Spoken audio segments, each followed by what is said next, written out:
Okay. This might be my last video. This is my message for the world. We have been cut off from food and electricity and water and everything.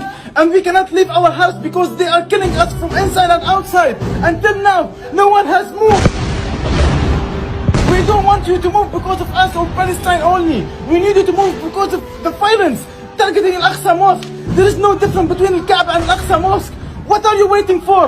We don't want you to support us with food or money. We want you to... मैदान में जिनकी टापों से बातिल के दिल थर्राते थे, वो मर्द मुजाहिद ऐसे थे, तूफानों से टकराते थे, दरिया से राह बनाते थे, सहरा के।